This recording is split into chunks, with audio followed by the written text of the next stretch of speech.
3 unit rumah beserta 3 balai pengajian di Desa Coturum, Tunong, Kecamatan Cimpa, Kabupaten Biren, hangus terbakar Selasa siang tadi. Api diduga akibat arus pendek listrik di salah satu rumah tersebut. Kebakaran 3 unit rumah semi permanen beserta 3 balai pengajian tersebut terjadi sekitar pukul 11.30 WIB siang tadi. Sebelumnya api berasal dari salah satu rumah warga. Lantaran rumah berdempetan dan banyak bangunan dari kayu, api dengan cepat menyambar dan merembet ke beberapa rumah lainnya.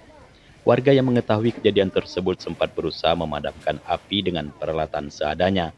4 pemadam kebakaran milik pemerintah Kabupaten Biren dikerahkan ke lokasi. Api baru berhasil dipadamkan setelah 1 jam kemudian. Asmuni, perangkat desa setempat, mengatakan kebakaran terjadi saat pemilik rumah sedang tidak ada di rumah. Begitu juga dengan balai pengajian yang terbakar saat tidak ada aktivitas pengajian di balai tersebut.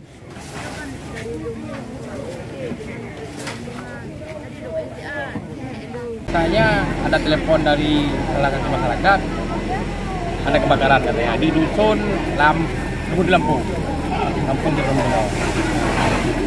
Berarti begitu saya dapat informasi, saya telepon kepada betul, saya langsung kepadam. Ini ada berapa unit rumah yang terbakar? 1, 2, 3, 4, 5 lah. 5 sama balai pengajian? Ya. Langkah yang ditangani sama masyarakat tadi bagaimana? Berarti kerjasama gotong royong. Langsung membantu penyiraman ya? Sampai menunggu pemadam datang? Ya, sambil menunggu pemadam datang. Kerugian Pak, material? Kalau kerugian lebih kurang nih ada 100 ribu ya. 100? Berapa? 1 ya. Menurut Asmuni, api begitu cepat menghanguskan rumah milik warga, sehingga tidak ada harta benda yang bisa diselamatkan oleh korban, lantaran banyak di antara korban sedang tidak ada di rumah.